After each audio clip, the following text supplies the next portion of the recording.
Lors de cette interview, les charmants voisins de Roxane ont décidé de faire leurs travaux du week-end. Cet épisode aura donc un accompagnement musical des plus originales. Alors là, on entend des travaux.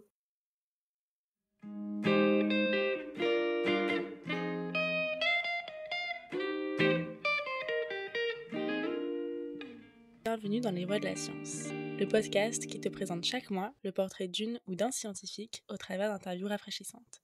Parce que la science est plurielle et l'éducation fondamentale, on plonge ensemble dans un océan de parcours, métiers et profils scientifiques, parfois atypiques, en tout cas variés. Je suis Béatrice Urba et je vous présente mon invitée, Roxane Taleb, qui est doctorante en mécanique des matériaux dans un laboratoire à l'ENS Paris-Saclay. Dans cet épisode, elle nous parle des choix cornéliens auxquels on peut faire face lors de notre scolarité, du redoublement, de la séparation avec ses parents dès le lycée pour poursuivre ses études et finalement de sa vie en école. Sa détermination a pavé son parcours que vous allez découvrir. Bonjour Roxane. Bonjour Béatrice. Alors déjà, qu'est-ce que c'est que la mécanique des matériaux ? Donc la mécanique des matériaux, c'est tout l'impact à l'échelle très très petite de la structure du matériau sur ses performances. Toi actuellement dans ta thèse, tu travailles sur les moteurs des avions, c'est ça ? Exactement, sur une partie spécifique du moteur qui est fait dans un métal spécifique, titane. Et voilà, ils vont avoir des propriétés de résilience par rapport à la propagation de fissures. Ils vont avoir des propriétés qui seront les mêmes qu'un autre matériau, mais ce matériau-là sera plus léger, donc on va privilégier celui-là, ce qui est intéressant par exemple dans un moteur puisqu'on veut les alléger.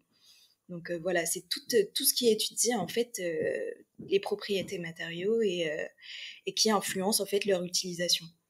Ok, du coup actuellement ta thèse, tu l'as fait sur quoi ? J'étudie en fait le chemin de propagation d'une fissure dans un matériau. Il faut savoir qu'une fissure, elle est présente, on imagine qu'elle est présente dans le pire des cas, et on va étudier combien de temps elle va mettre pour se propager et pour atteindre des pièces qui sont plus délicates, parce qu'on ne peut pas se permettre justement d'avoir une fissure dans ces pièces, sinon le moteur explose, des choses comme ça, on a des catastrophes qui peuvent survenir.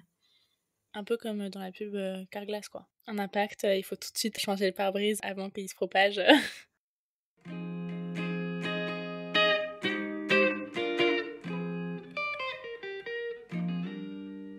Par rapport à ta scolarité, comment est-ce que ça s'est passé ? Comment est-ce que tu en es arrivée au ton doctorat actuel depuis le lycée ? Alors, j'ai fait ma seconde dans un lycée en Seine-et-Marne. J'étais donc parmi les meilleurs élèves. Du coup, après, j'ai postulé pour le lycée Henri IV. J'ai été acceptée. Je suis rentrée donc dans ce lycée en première.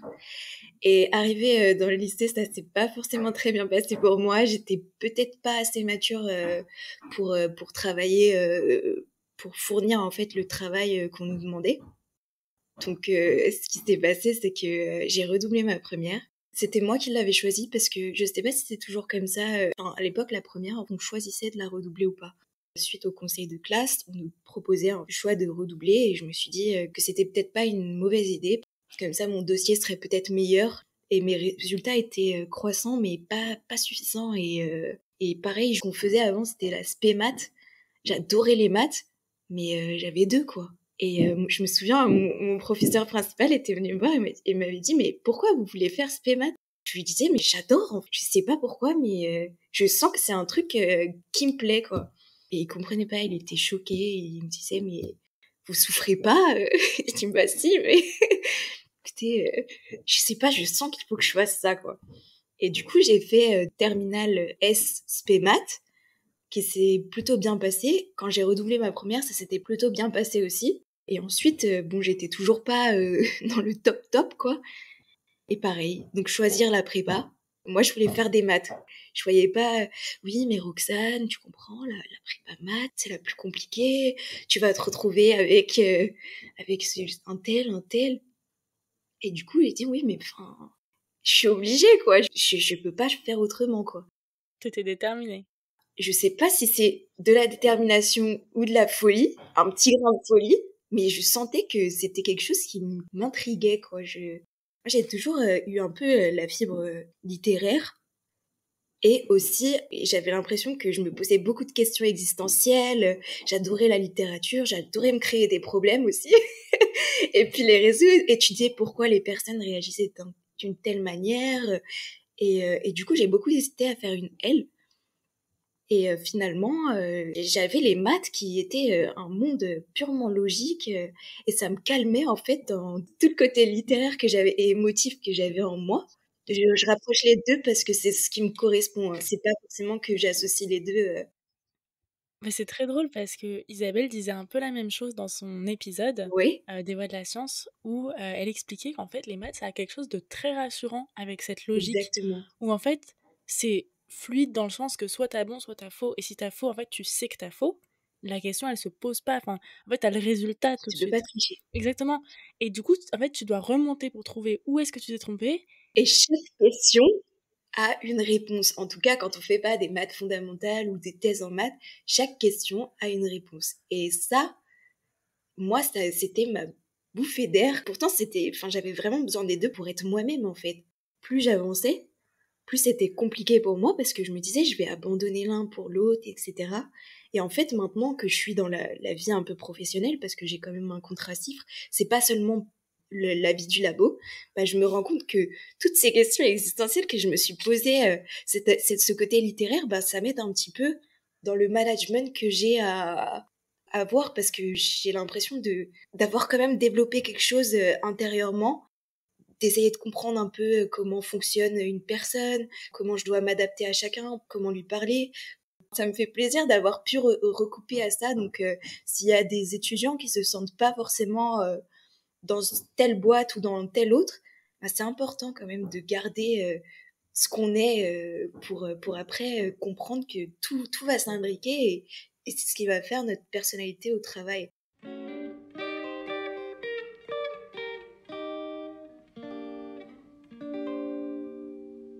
Donc t'as fait cette prépa à maths, où ça? J'en ai fait deux. Je suis allée en première année de prépa et en deuxième année de prépa à Claude Bernard.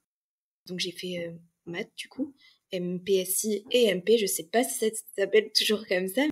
Et ensuite, j'ai retenté les concours parce que je savais pas vraiment ce que je voulais faire. Du coup, je me suis dit bon bah je gagne un an et en plus je peux voir si je peux avoir mieux quoi par rapport à ce que je voulais.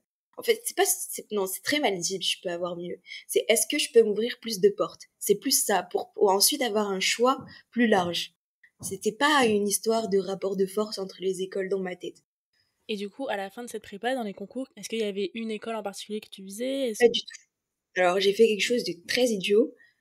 C'est que je me suis renseignée sur aucune école avant de... Et j'étais persuadée que j'allais retenter les concours parce que je savais qu'il y avait cette possibilité et que je voulais au maximum multiplier mes choix pour ensuite repousser le moment où j'allais choisir ce que je voulais faire. Du coup, je pense que c'est quand même mieux de se renseigner avant de... L'objectif de la prépa, c'est quand même d'entrer dans les écoles. Donc si tu sais rien sur les écoles, C'est clair. Moi, vraiment, j'avais pas l'objectif de rentrer dans une école particulière. C'était vraiment, je veux multiplier les choix pour repousser au dernier moment le choix que je vais faire. J'étais très stressée et finalement, je pense qu'avec du recul, ça servait même pas de cuber, de recommencer cette deuxième année. Même l'année de redoublement de ma première, finalement, je crois que j'ai toujours aimé repousser les choix décisifs, t'étais à l'aise dans le système scolaire. mais même pas. Même pas. J'étais pas du tout à l'aise. C'est juste que je mettais beaucoup de pression. J'ai toujours eu peur de mal faire et en gros, ce qui m'a fait progresser, c'est vraiment d'arrêter d'avoir peur de mal faire parce que des fois, quand on se trompe, c'est pas grave en fait, pas, ça nous définit pas, c'est pas dramatique. Le monde du travail, c'est pas une étiquette et on fait ça jusqu'à la fin de sa vie. Au contraire, et ça, pour le comprendre dans ma tête, c'était compliqué. Hein. C'est juste c'est sur le terrain quoi que j'ai compris ça.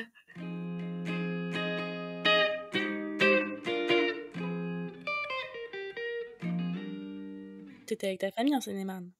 Oui, Et du coup, quand t'es allée à Paris, t'étais sans ta famille? ouais, c'est ça. À 16 ans, je suis allée vivre du coup chez mon frère qui faisait ses études de médecine à côté du lycée du coup. Et ça, comment est-ce que tu l'as vécu d'être séparée de ta famille aussi jeune?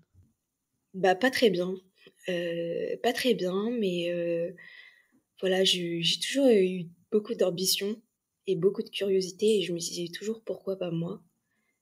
et en fait, j'ai fait les sacrifices qu'il fallait et par contre, tous les matins, je marchais jusqu'au lycée et j'avais mon papa au téléphone, je lui racontais mes déboires, il fait vraiment partie de cette réussite. C'était mon coach, quoi. C'était: «Roxane, vas-y!»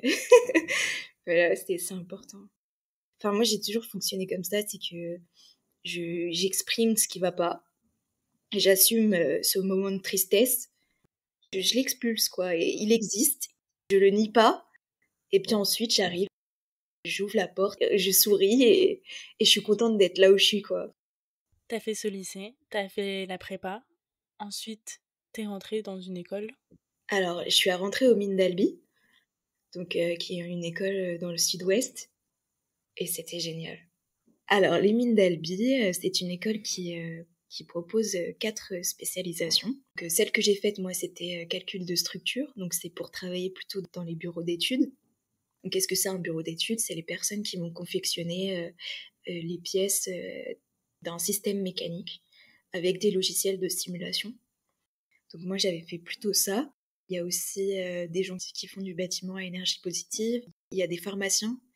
On a une passerelle pour faire pharmacie et il y a des pharmaciens qui viennent pour être ingénieurs dans la pharmaceutique. Il y a du génie industriel et j'espère que j'en ai pas oublié. Et en fait, les points forts de cette école, c'est vraiment, expérience de vie incroyable. C'est un campus à l'américaine avec, l'accès à tous les sports possibles, les assos, pour s'épanouir, dans autre chose que finalement les sciences brutes, après la prépa. Et puis, ben, des cours, qui sont vachement, originaux parfois. Une fois, je me souviens pendant toute une semaine, on nous a mis par groupe et on nous a mis dans la peau d'une entreprise où il y avait chacun qui avait un rôle et des logiciels qui accompagnaient ce rôle. Donc il y avait la RH qui devait gérer le personnel, le chef, de l'entreprise et chacun avait un rôle et chacun a été lié à l'autre et pendant une semaine, on nous a fait une simulation comme ça. On était, divisés, dans toute l'école, donc toute la promo peu, on était en concurrence avec d'autres groupes de l'école, et cetera et c'était incroyable. C'était une vraie mise en situation. Ouais, c'est exactement ça et les profs se faisaient un malin plaisir à venir, à nous dire: «On fait la grève parce que, vous avez négligé les ressources humaines, ou vous pouvez choisir, le fournisseur, qui vend ses produits moins cher, mais vous savez pas trop d'où vient la qualité». Enfin, c'était vraiment génial. C'était vraiment une très bonne, formation. Du coup, ça fait une transition parfaite pour que je te pose les questions justement sur tout ce que tu as fait extrascolaire. Est-ce que tu as fait des assos et des sports dans cette école?